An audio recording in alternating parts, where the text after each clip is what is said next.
presents Hollywood.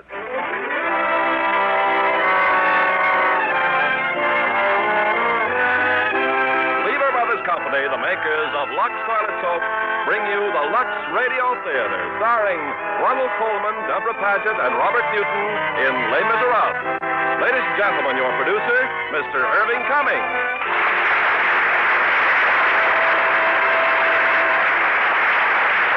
Greetings from Hollywood, ladies and gentlemen. In many homes, the holiday season is a time for reading aloud from some favorite classic. And so for tonight's play, we have chosen Victor Hugo's Les Miserables, an unforgettable story of man's inhumanity to man. To star in the role of Jean Valjean, we are honored to have that splendid actor, Ronald Colman. And from the original cast of this impressive 20th Century Fox picture, two wonderful stars, Deborah Paget and Robert Newton. Now, Les Miserables, starring Ronald Colman as Jean Valjean, Deborah Paget as Cosette, and Robert Newton as Javert.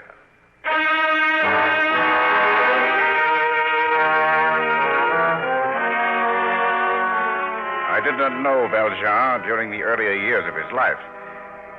But from what he since has told me and what I have been able to piece together, it is clear that this narrative had its start on that tragic day when he was brought into court, charged with theft. Before we proceed, will the accused explain the presence of his family in the court? They're the children of a friend, monsieur. Their mother gave me shelter while I looked for work. Go on. It's just when I saw them standing there looking at the loaves of bread that they were starving, monsieur. Oh, then you admit to the theft? I had no money. I took the loaf. The sentence is 10 years at the oars. 10 years? 10 years? You don't understand, monsieur. Remove the prisoner. Bring in the next case. 10 years for stealing a loaf of bread. 10 years on a prison ship. So did French justice turn a man into something half animal. The endless cruelties dulled his mind, filled it with hate and fear. But the day came when the iron collar was removed from his neck, and the chains were cut from his ankles. Well, Valjean, it appears we are rid of you. Here's your paper. Sign it. Paper? You've been released. Sign the paper. It's regulations, Valjean. Surely you've learned much of regulations. Lieutenant Javert is celebrated for his knowledge of regulations, eh, Javert? Valjean, you have been assigned to the Orleans district. You are to proceed there immediately and report to police headquarters. And thereafter, report once a month. Yes, Lieutenant. Failure to do so means you will be taken and sent back for life. Give him his money, Rimbaud. Here, 33 francs. No, 11 francs more. 33 francs. Pay him the rest of his money. What you do on the ship is your business, Javert, but here on land I am in charge. Pay him. Thank you. Thank you.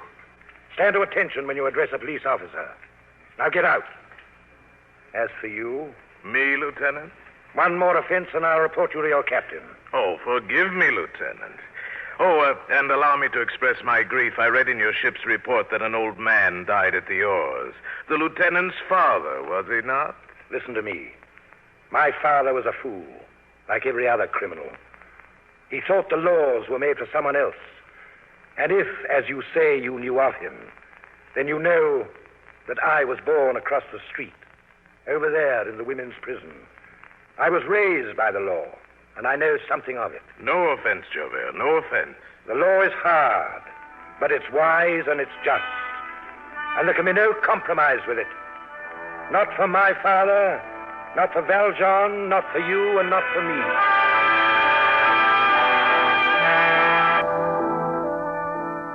Jean Valjean set out for Orleans, bearded, ragged, haunted by the nightmare of the prison ship.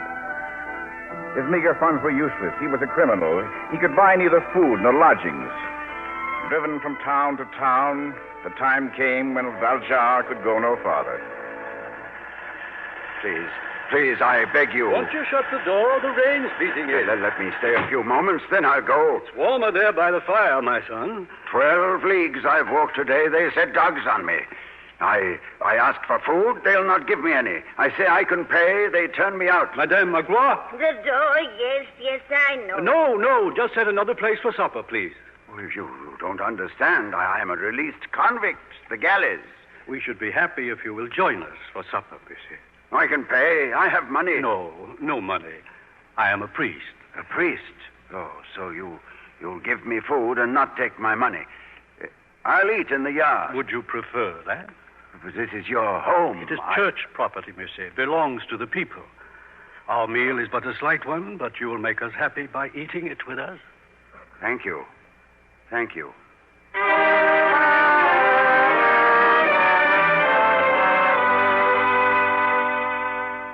It's still storming, Valjean. Surely you'll change your mind and stay the night. But you are a fool. Am I? I told you before I spent 10 years in the galleys for stealing. What did you steal? Bread. A loaf of bread. A loaf of bread. You give me food, a bed, and tonight when you sleep I could strangle you and be off with your treasures. Treasures, monsieur? In the room where we ate. Candlesticks, silver, heavy silver plates. Yes, they're silver. Valuable, too, no doubt. They were given to me by the sisters of the convent of the Child Mary. I saw where the woman hid them, and I am a thief. Here, read this. The yellow paper.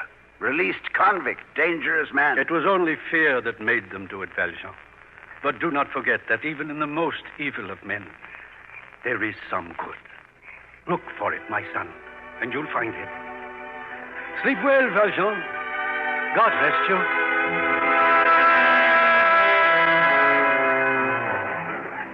In the morning, Jean Valjean was gone, and gone, too, were the bishop's silver plates. It was the housekeeper who discovered the loss.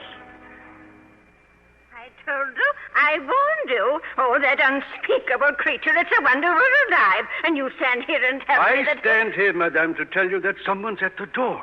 Now, please try to calm yourself. Come in. The police and him. Good morning, Your Eminence, Madame. Is something wrong, Corporal? This man, he had these hidden in his rags, Your Eminence. Your silver plates, I recognize them anywhere. Oh, praise him. Count them at once. Madame, please. Monsieur Valjean, you are a stupid man. You took the plates when I told you those candlesticks would bring far more money. You won't go far if you're that forgetful. You can be sure he won't go anywhere. But I gave them to him, didn't he tell you? But, Your Eminence, obviously... I am a bishop of the church. Do you doubt me? You gave him these plates? I most certainly did.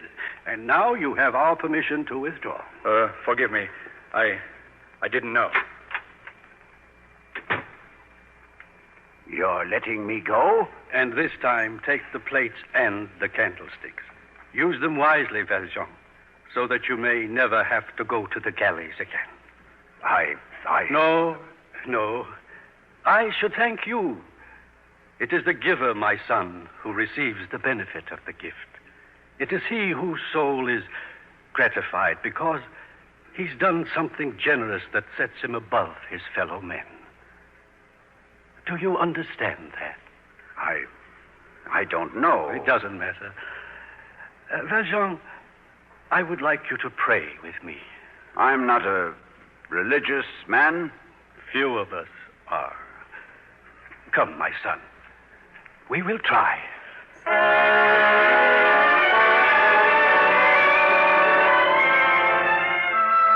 When he left the bishop's house, Jean Valjean, for the first time in 10 years, looked and felt like a human being. His rags and his beard were gone. And he set out again on the road to Orleans. 2 days later, he reached the town of Morvin, and there he went to the shop of a silversmith. You are right, monsieur.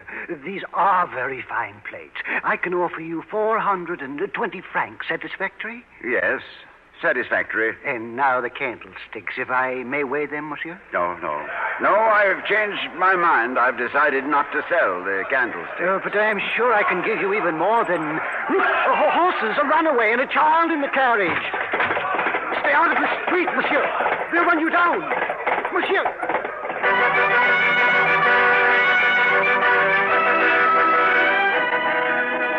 Valjean stopped the runaway, and the child was unharmed. Valjean returned to the shop of a silversmith, and there he was followed by an elderly gentleman whose gratitude was boundless. Monsieur, you saved his life, throwing yourself at those horses.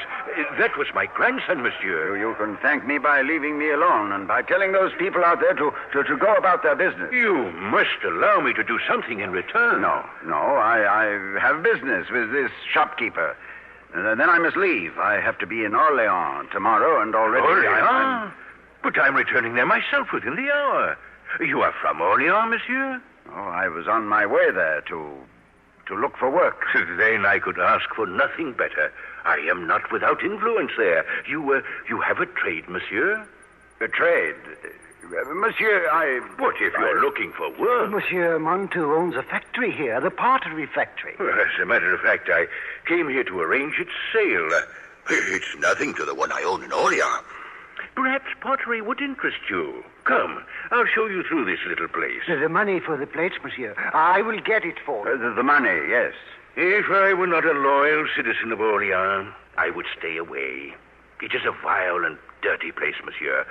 A town like this would suit you far better. Still, I must go to Orleans. Well, I'll show you my shop here. You can look around while I settle some matters in the office. Your money, monsieur. You have not changed your mind about the candlestick. No, they are not for sale. Come, monsieur, come.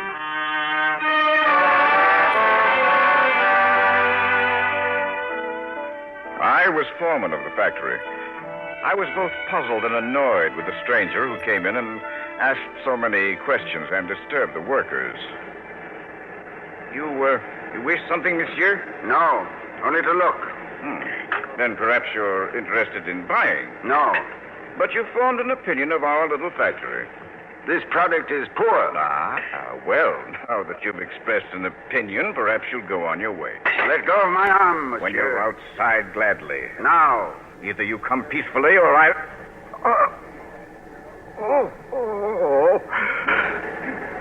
No, I see you too have a good right hand, monsieur. Stronger than yours. Yeah, I believe you. Tell me something. These pieces the men are making, why is it that one piece is thick and another thin? And one is well glazed and another not? It is always so. The product has always been this bad? Well, it always could be better, monsieur. So why not let each man do what he's best at? The best potter turn, the best glazier glaze. No. Our artisans have always been... Well, perhaps you're right. Now, if you were a man of means, I'd suggest that you buy this place and try your ideas. Monsieur, if we're to reach Orleans tonight, we must start. Monsieur, not long ago you advised me to remain in this little town. But you said you were You going also said you wanted to help me. Perhaps you can. Well, believe me, I should like nothing better. Then there's a business matter I should like to discuss with you.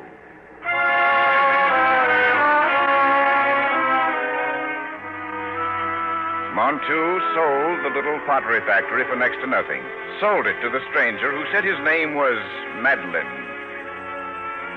Some weeks later, far away in Marseille, Lieutenant Javert received a letter from the police of Orleans.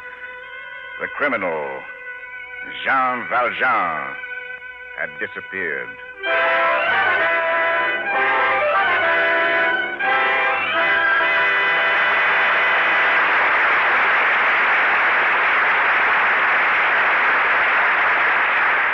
We'll continue with Act Two of Les Miserables in a few moments. Right now, Libby Collins with the Lux Movie News. All the excitement of Paris nightlife in the time of the famous portrait painter Toulouse-Lautrec comes to us in this picture, Ken. It's United Artists' Technicolor film, Moulin Rouge. It was filmed right in Paris, wasn't it, Libby? Yes, with José Ferrer portraying the artist and the new French star Colette Marchand as the model he loves. And adding plenty of spice, there's Zsa Zsa Gabor, leading a chorus of dancers in a can-can routine. Oh, that should be a sensational number. Well, wait till you see it. The girls in the traditional fluffy petticoats and black stockings, and Zsa Zsa Gabor in that red and white costume of Lautrec's poster. Producer John Huston captures the spirit of the left bank in Moulin Rouge. Lovely Zsa Gabor and lovely Colette Marchand. Ooh, that's the way to say glamour in French. And how? Now, our producer, Mr. Cummings. Act 2 of Les Miserables, starring Ronald Colman as Jean Valjean, Deborah Paget as Cosette, and Robert Newton as Javert.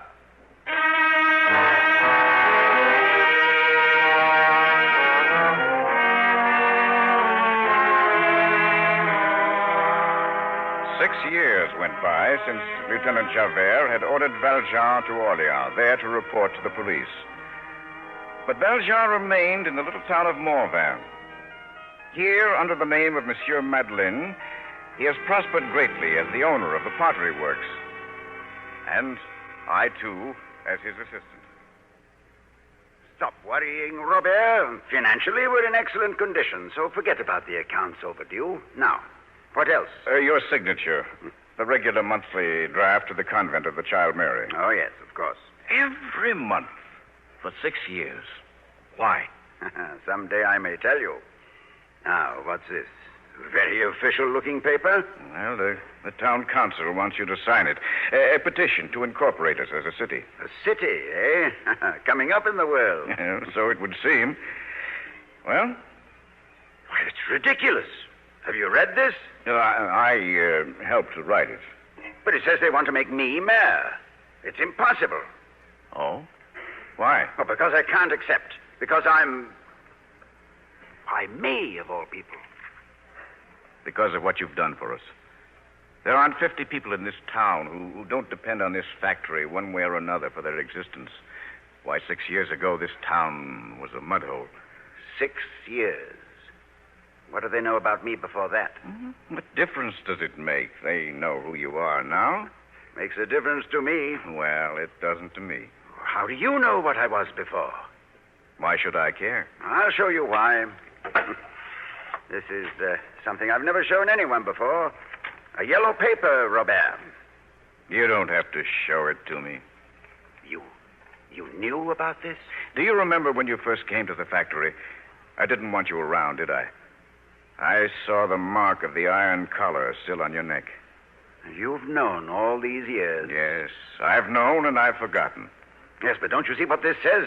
Orleans. I never reported. Any day, any night, they can take me and send me back for life. Which they haven't done. And who'd recognize you as the man who came here 6 years ago? I wouldn't even recognize you myself. Now, what about the petition? I don't know. Tell the council that I'll consider it.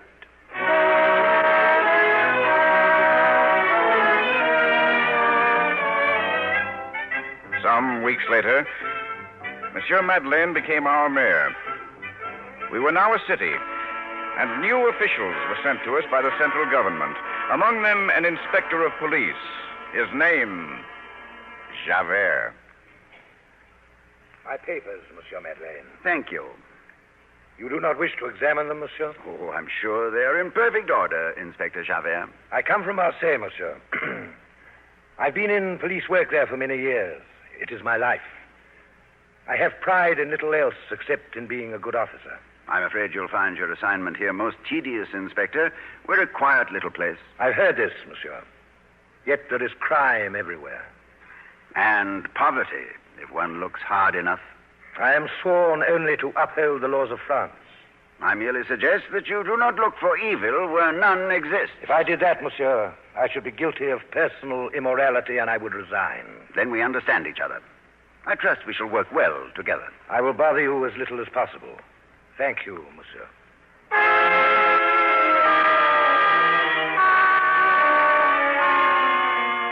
No, Javert had not recognized him. Valjean had passed his most trying test. The months went by, and Javert, the model of efficiency, pursued his dull existence without complaint. And then one night, he arrested a woman. He took her to his office. Monsieur, I swear to you, I was not to blame. You must believe me. You were arguing with a man. You struck him. I lost my temper. I'll ask his pardon. He knows I meant no harm. Oh, Monsieur, please. I'm ill. I have lung fever. You can see that I'm ill. They will care for you in prison. No, please. Please, I have a child. So? She's kept for me at Bourges, but I must pay for her. If I don't pay, they'll throw her on the streets. If I don't pay, she'll starve. You, Sergeant, take her away. No, you can't. You can't. Inspector, please. Monsieur le Maire, my office is honored. I don't wish to interfere, Inspector, but this woman should not have been arrested. You've been misinformed, monsieur. She disturbed the peace. She violated the curfew law. And what do you plan to do with her? She will serve 6 months, monsieur. 6 months?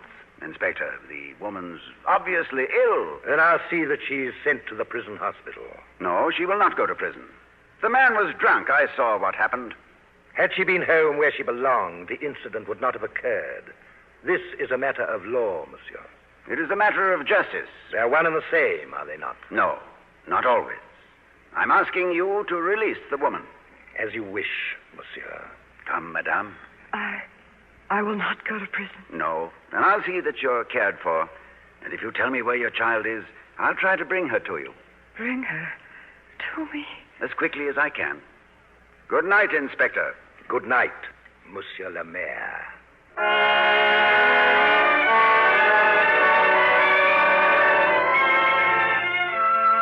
He drove the woman to a hospital and left at once for Bourges. The child, Cosette, was in her early teens. And then there was a heartbreaking reunion. The mother hadn't seen her for years. Now she was dying. There was a caller at the hospital. Inspector Javert. We can speak here in the corridor, monsieur. I felt it my duty to advise you that I have been ordered to Arras. Not permanently? No, just for a few days. A case of theft. A man was caught stealing apples. A very serious crime. There was a question of identity, monsieur. The police believe the prisoner was once in my charge in the galleys. If he is the same man, then he is also a parole violator. And you are to establish his identity? A trustee has recognized him as a man who once pulled an oar beside him. A thief named Jean Valjean. And you think the prisoner is this man? I don't know, monsieur. But we've been looking for Valjean for almost 7 years. You think you could recognize him after all this time? Names and faces are my profession. If it's the man, I'll know him. Yes, I won't detain you any longer, Inspector. Thank you. I'll report as soon as I return.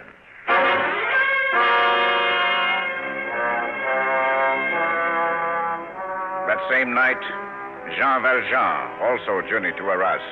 When the trial opened, he sat unnoticed in back of the courtroom. The prisoner was demented, a wretched vagabond who seemed almost to enjoy his sudden importance. I will ask you once again. Tell the court who you are. But I have told you I am Jean Monsieur. I eat apples.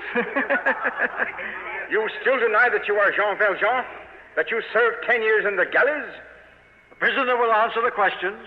Are you Jean Valjean? No. Jean Monsieur. Why do they call me Jean Valjean when I am Jean Monsieur? Monsieur, I should like to call Inspector Javert to the stand. Granted. Monsieur le Président, I am Javert, but I request that my testimony be delayed until the other witnesses have re-examined the accused. This man may spend the rest of his life in the galleys, and as a police officer, I feel I might influence the viewpoint of these other witnesses. I commend you, Inspector. Excuse? Then may I recall the prison trustee, Jacques Brevet? Stand up, Brevet. We'll examine the accused again. I will, but I waste your time. He is Jean Valjean, who sat beside me in the galleys. And the other convicts? Jean Flou and Cherche-Paille. Stand up. I knew him well. His name is Jean Valjean. This one I would know in the dark. Valjean. No one believes me. No one. It is a game. If the court, please. By what right do you interrupt? Who are you? Inspector Javert will tell you who I am. Well? Forgive me if I'm startled, monsieur. That man is the mayor of Mauvais, Monsieur Madeleine. The mayor of Mauvais? Monsieur, I must again ask why you interrupt. Because the court must release the accused. He has told the truth. I am Jean Valjean. And these men.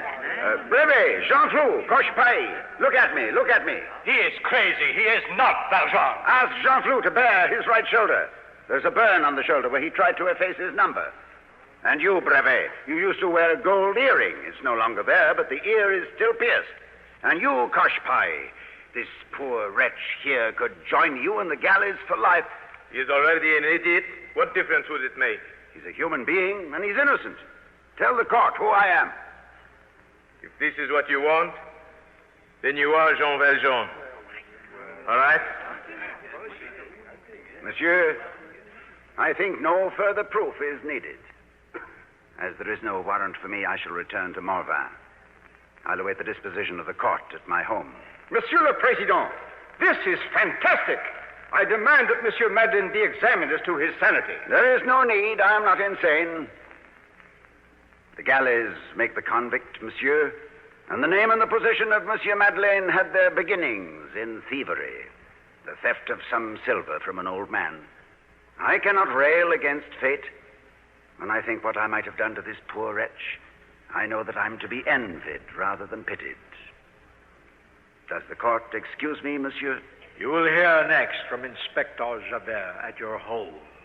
Please see that you are there.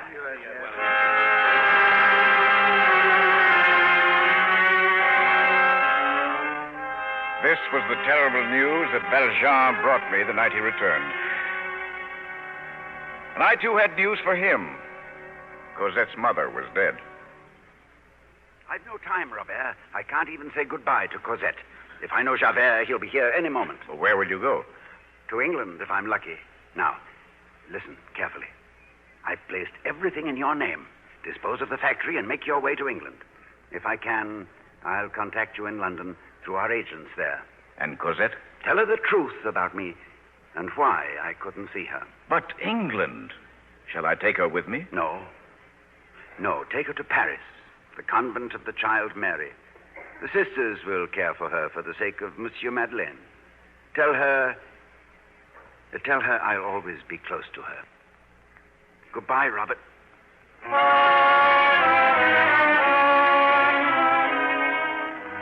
He'd been gone less than an hour when Javert came into the house. Behind him, half a dozen soldiers. Stay where you are. Search every room. You've come too late, Inspector. Perhaps, monsieur. He's gone. For the police, it is never too late. If he's escaped us tonight, then what of tomorrow? Or next week? Or next year? You will find, monsieur, that the law is armed with an infallible weapon. Patience. And there is no escape.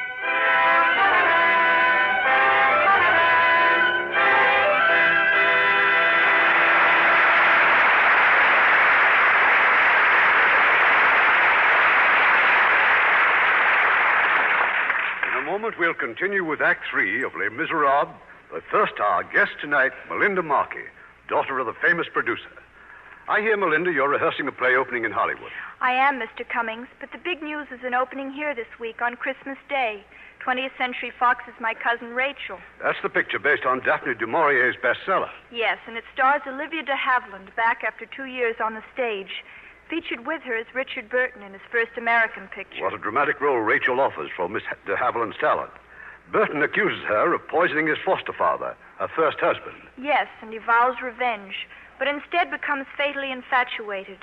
As My Cousin Rachel, Miss de Havilland makes the plot very believable. She's absolutely fascinating. A compliment to Miss de Havilland's talent and her beauty. She's one of Hollywood's loveliest stars. We pause now for station identification. This is the CBS Radio Network.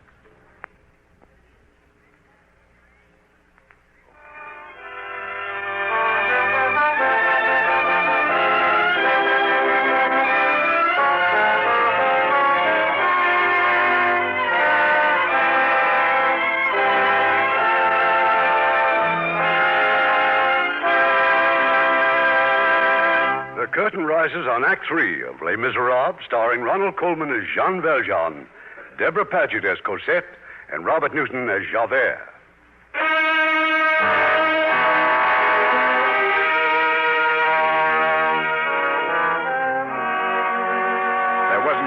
now that Valjean could make, but that the shadow of Inspector Javert lay across his path.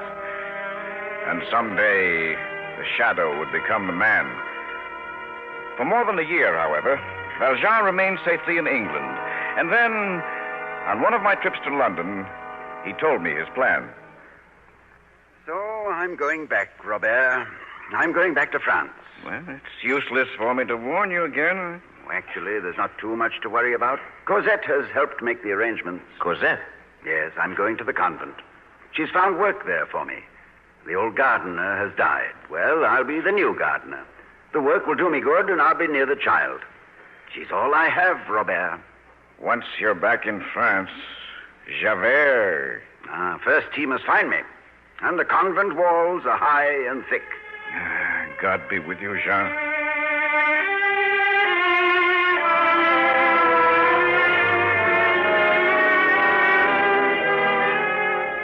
For 3 years, he labored at the convent, caring for Cosette, giving her the love she had so seldom known.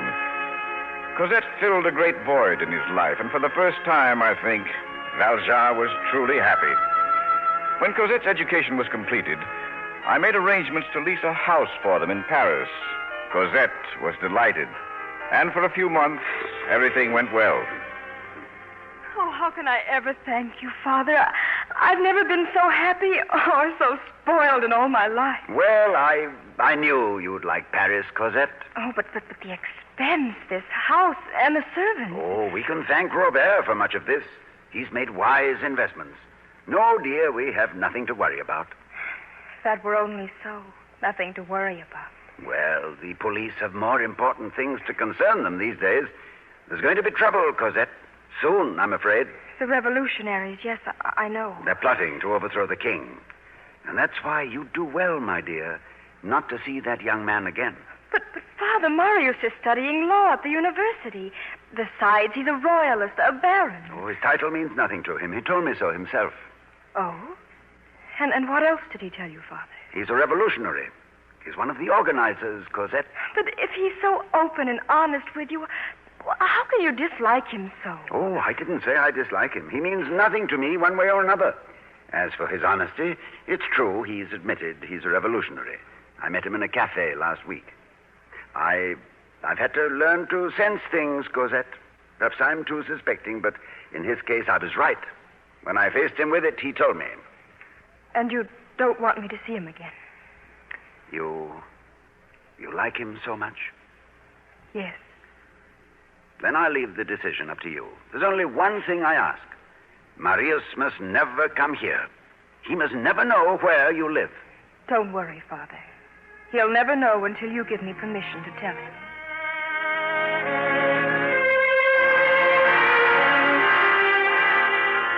Yes, Cosette was in love. She'd been meeting Marius in the Bois, the park, and in spite of his determination to declare himself to her guardian, Cosette still refused to tell Marius where she lived. One afternoon, when I came to the house, Valjean was greatly agitated. Our business problems will have to wait, Robert. You remember last week, the stranger I noticed across the street? Well? He was there again today, pretending to admire the gardens. You're certain he's from the police? Well, of course I'm certain. I can smell them. Somehow they've found out that Cosette knows Marius. And the boy's a known revolutionary. Well, but after all, if they do arrest him, that's arrest not him? good. I wish they would. But they won't. They'll watch him. And sooner or later, he'll lead them here. Quietly, Jean. It's Cosette. Well, was it pleasant in the park? Oh, yes, Father, very. Well, it's brought color to your cheeks. Father, Robert, there's something I must speak to you about. Oh, that's strange. I was about to say the same thing to you. Cosette, I find I must go back to England again. But why? It's no longer safe for me to stay here. Oh, that was so long ago. They can't still persecute you. I'm a parole violator. As long as I remain in France, they can return me to the galleys. It's true, Cosette. Then we must leave immediately. No, my dear. Much as I desire it, I can't ask you to go with me. I'm going with you, Father. But you have friends here, Cosette, and ties. I have no friends and no ties. Are you sure? Quite sure, Father. Wait a minute. Look outside there. window. Marius. Cosette, you didn't tell him? Oh, no. Well, if he's here, you'd better ask him in. Wait in the hall. I'll be there in a moment.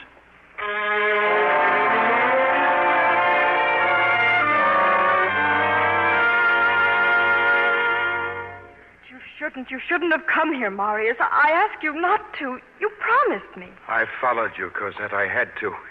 Oh. Good day, monsieur. Did Cosette invite you here? On the contrary, Cosette has always refused Then you've to allow... chosen to ignore her wishes. Why? Because for the past month I've been meeting Cosette in the park without your knowledge. This seems to me both dishonorable and unfair to you. And now you want my permission to make a formal call? Why, yes. And... I see no reason to object, but Cosette is leaving Paris. I'm going to England, Marius. England? No. No, you won't. I won't allow it. Marius. I think we can consider this little affair closed, monsieur. I assure you this is no little affair.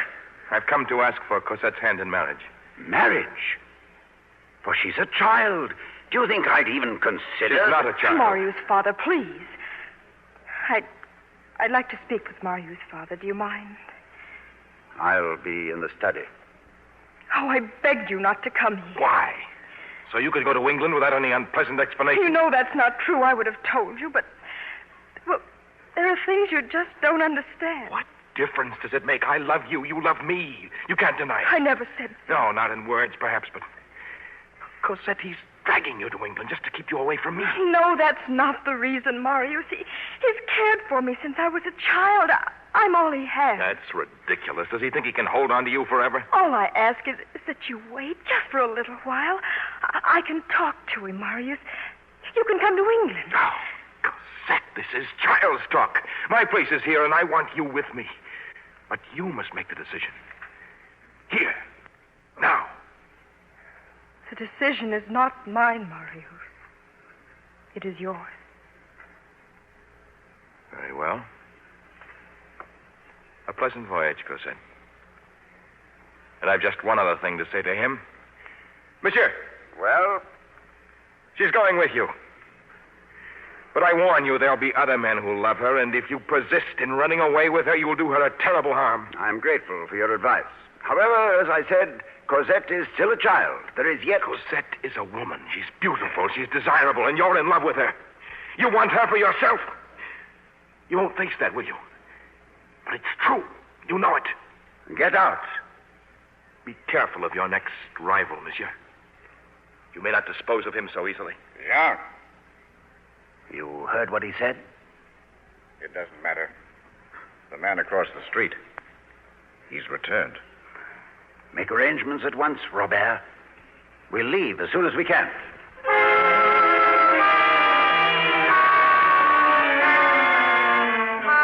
When Marius left, he was followed by the man across the street. I watched until they disappeared, not knowing, of course, that an hour later, the man would be reporting to his superior, Inspector Javert. Never mind the details, Dupuis. Just the pertinent facts. I followed the subject to number 34 Rue Brussac. He remained there but a short time and returned to the Place Marengo. The Place Marengo is barricaded by the rebels? Yes, monsieur. And he was passed through the barricades. Rue Brussac. Who lives in the house? The girl, her father, and another man. I suggest they be taken in at once for questioning. There is no need. Monsieur? The king at last has seen fit to act. The militia has been ordered out against the barricades. After tonight, there will be no more revolutions and no more revolutionaries. Shall I keep watch on the house? No. The militia will attack at dusk tonight. Our task now is to see that any who escape from the barricades are tracked down and brought to justice. I'll need you and all your available men. Our plans were set. We'd leave Paris in the morning, thence to Le Havre, and across the Channel. But late that night, there was a knock at the back door. No one was there. But on the floor was a note. Give it for Cosette. Give it to her, Robert. She's upstairs in her room. Jean, look what it says on the envelope. Provisional Government. Saint-Denis Barricades. It's from Marius. Give it to Cosette. I've already opened it, Jean. I want you to read it. Here. The revolution has started. While I still have time, I must beg of you not to sacrifice your life to this man's selfishness. He holds you only by your exaggerated sense of gratitude. I cannot deny my heart. If I live, I will follow wherever he takes you. Keep the note, Robert. Give it to Cosette in the morning. Why don't you give it to her? Because I may not be back by morning. I'm going out.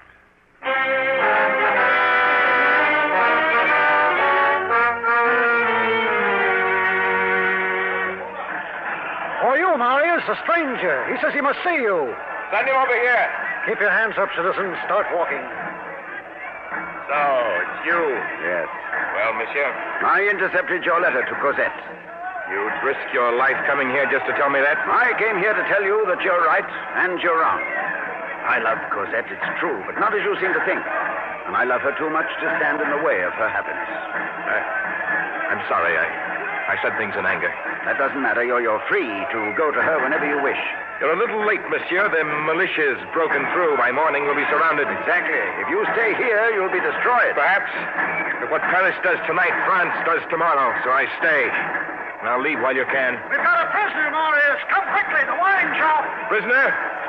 You came in through the wine shop, didn't you? I did. Then across the courtyard. Well, you can leave the same way while I attend to the prisoner. Now, hurry.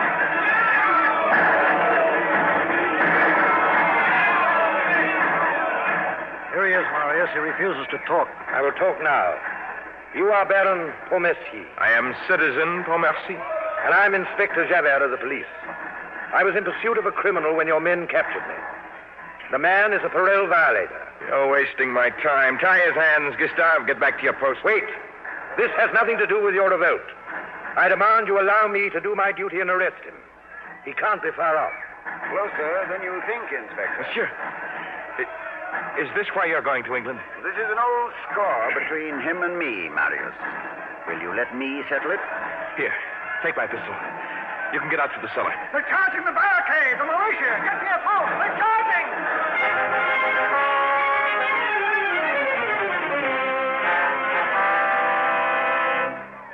We can stop here, Javert. We're quite alone now. My duty is complete. I found you and I arrested you. So, have your revenge. Now, stand still. I've a knife in my pocket. Yes, the knife suits you better than the pistol, Valjean. But the knife is to cut your ropes. Now you're free, Javert. Kill me. Kill me now. You think you can bargain my life for your freedom. There is no bargain. I give you your life. Don't you know that as long as you live, I'll hunt you? You're a convict, a criminal. You're sick, Javert. Your mind is sick. Now go while there's still a chance. You want me to grovel and thank you. You want me to see the nobility of your soul. I spit on your nobility. You're a criminal, and I'm taking you in. Now shoot. Shoot!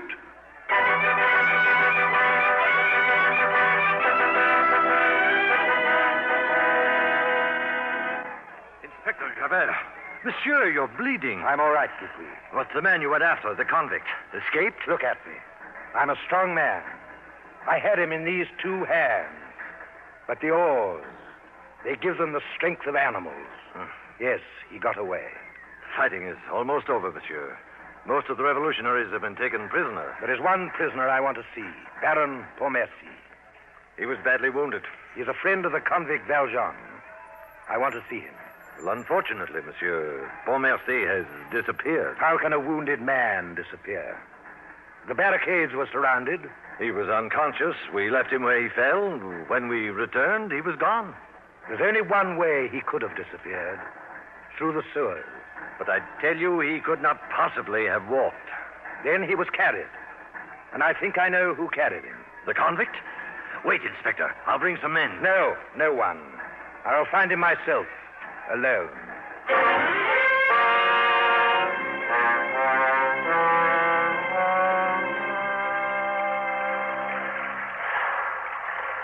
Marius, can you hear me?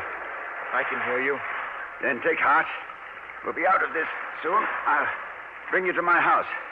Put me down, I beg you. Alone you could escape, but with me you'll... The militia won't look for you. There. It's the most likely place, so they'll suspect it the least. We'll get her. Monsieur. Don't worry. He's far behind us. I know you're here. Belton. I won't let you do this. You can't carry me and get away. Be silent. There's a way up to the street, just ahead of us. You can't escape, Belton. Tell me where you are. The river.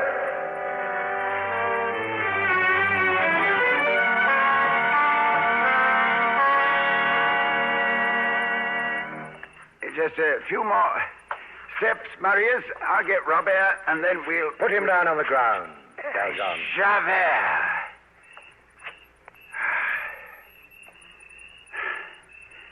There is no escape from you, is there? Stand where you are. But this boy is wounded, unconscious. I must get a doctor for him. If he lives, he'll be shot. Javert, I spared you at the barricades. I told you I'd make no bargains. You're both under arrest. I pledge my word I'll go without protest. All right, let me get the boy into the house. Surely the law... The law allows you nothing. This is common humanity. What are you? I am an officer of the law doing his duty. It makes no difference what I think or feel or want. It has nothing to do with me. Nothing. An old man once told me there was good in even the most despicable of men. Through the years, I found this to be true. But you're not a man, are you, Javert? Take him in the house. Take him in the house.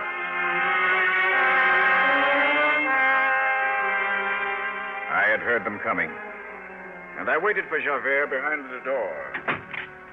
Put up your hand, Javert. No, Robert, no, let him go. I gave him my word. Now, find the housekeeper and send her for a doctor, quickly. She's just inside. She's been helping us pack. We could leave now. Everything is ready. Tell her to bring a doctor. I'll take Marius into the study. Marie, quickly.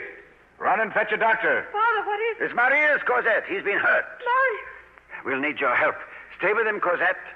Javert, he could escape, you know. There are windows in the study, but he's given his word, hasn't he? Be still. The word of a convict given to you, the law. He'll go back with you. Back to the galleys for life. How does success taste after all these years, Inspector? Wait for the doctor, Cosette. We mustn't touch him. But that man in there. His name is Javert, Inspector Javert. You're going with him. Oh, Father, no, you can't. Oh, I must. I'm leaving you with Marius. He loves you even more than I do. Jean. Take care of her, Robert. I can do no more. Jean. He's gone. Gone? Javert is gone. Gone. Javert! Javert!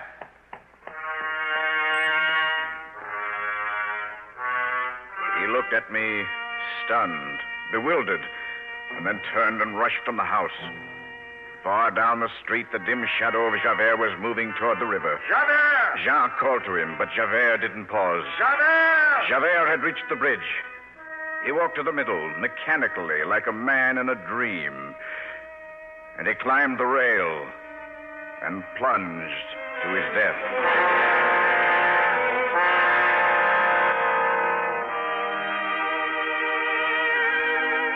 They're in England now. Jean, Cosette, and Marius. Someday I think they'll return to France. And when they do, with them will come some silver candlesticks, and Jean will again light the candles and repeat the words of the old man who once helped him. It is the giver who receives the benefit of the gift. It is he whose soul is gratified because he has done something that sets him above his fellow men.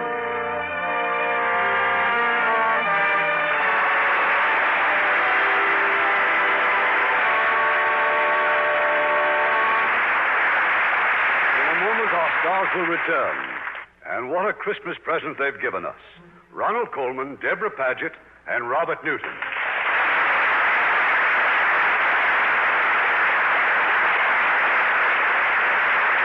Isn't this the first time you've played the part of Jean Valjean, Ronnie? Yes, Irving, and I believe it's the first time you've seen it. Well, now, how could that happen, Mr. Cummings, when it's been made 5 times? Well, Deborah, Mrs. Cummings and I went to see the first version. It starred my old friend, William Farnham. And right in the middle of the picture, Irving Cummings, Jr. announced his arrival. No wonder you Americans are so successful. You double up on everything. Oh, yes. For instance, we combine soap and water, and presto, a Lux facial. Of course, it has to be Lux toilet soap. It's such a wonderful complexion care. Yes, you must learn more of our customs, Bobby. You English are much too slow, and look who's talking. Well, I'm looking forward to Christmas. But don't tell me you combine it with the New Year. Oh, no. The holidays here are much the same as in England. We sing carols. Too bad we can't sing a few now. Oh, let's. Stars and Stripes forever. Stars and Stripes forever for Christmas. Oh, no, I was only fooling. But some holidays do have parades, and parades mean marches, and marches mean Stars and Stripes forever. And besides, it's my latest picture opening here December 31st, and it stars Clifton Webb in the part of John Philip Sousa. What won't Mr. Belvedere think of next? Now he's invented music. And do you have a holiday treat for next Monday night, Irving? That we do. It's an inspiring picture, Bobby, that really does show the American way of life. It tells the story of our heroic pioneers and the trails they blazed for us. And that could be none other than the Metro-Goldwyn-Mayer's outstanding production of Westward the Women. And as our stars from the original superb cast, we will present Robert Taylor and Denise Darcel. And a fine picture it was, too. Good night. Good night. Good night and a Merry Christmas to all.